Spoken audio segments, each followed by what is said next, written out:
राजस्थान में उपचुनाव की रणभूमि तैयार है।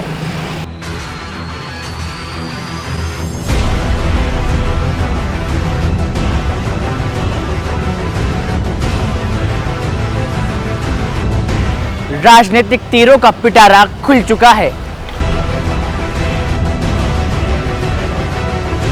गठबंधन की चालें किसकी नैया डुबाएगी?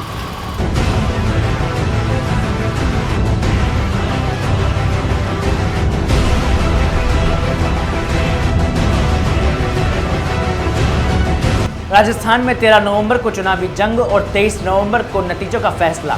त्योहारी सीजन में उपचुनाव की ये सियासी महाकुंभ और सियासत की दिशा बदलने वाला ये चुनाव होने वाला है। नमस्कार, मैं हूं आपके साथ राहुल और आप देख रहे हैं द फैक्ट इंडिया। और ये है राजस्थान की चुनावी सियासत की वो लड़ाई जहां गठबंधन की रफ्तार से तय होगी हार जीत की मंजिल। कांग्रेस और बीजेपी आमने सामने है, लेकिन क्षेत्रीय दलों का गठबंधन बनने या बिगड़ने से तस्वीर साफ होगी। 13 नवंबर साल 2024 को राजस्थान की 7 सीटों पर होने वाले इन उपचुनाव में दोनों ही पार्टियों की नींद उड़ाती हुई 84 सलुम्बर, खींवसर, देवली, उनियारा, रामगढ़ जैसी अहम सीटें पर लड़ाई होने वाली है। इन सीटों पर कांग्रेस और बीजेपी दोनों ही आमने सामने में अपने 3 प्रत्याशियों के पैनल भेज चुकी है, लेकिन सबसे ज़्यादा सस्पेंस है भारतीय आदिवासी पार्टी बीएपी के पत्तों पर। क्या कुछ पूरा माजरा है, आइए हम इस रिपोर्ट में आपको बताते हैं। देखिए हमारी एक खास रिपोर्ट। 84 सीट पर राजकुमार रौत की छवि का दबदबा कायम है, जो यहां से लगातार जीतते आ रहे थे। उनके सांसद बनने के बाद ये सीट खाली हुई और अब बीएपी से अपना गढ़ मानकर जीतने के लिए पूरे जोरों शोरों से लगी हुई है।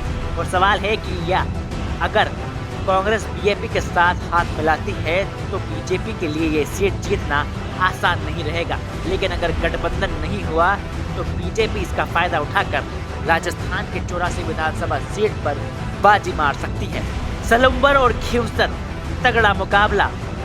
सलुम्बर सीट बीजेपी विधायक अमृतलाल मीणा के निधन के बाद खाली हुई है और इस सीट पर भी कांग्रेस की नजरें गठबंधन पर टिकी हुई है।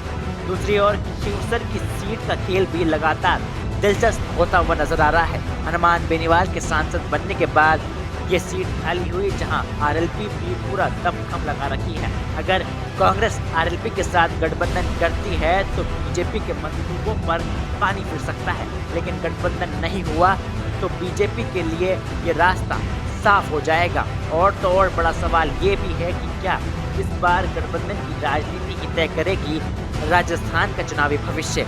क्या त्योहारी सीजन में जनता के वोट की मिठास कांग्रेस को मिलेगी या बीजेपी की झोली में ले जाएगी ये पूरी मिठास। 23 नवंबर का इंतजार कीजिए, क्योंकि नतीजे बताएंगे कि किसके चाले बेकार रहे और कौन ले गया जीत का पूरा ताज। राजधानी जयपुर से राहुल जांगीर के साथ फैक्ट इंडिया ब्यूरो।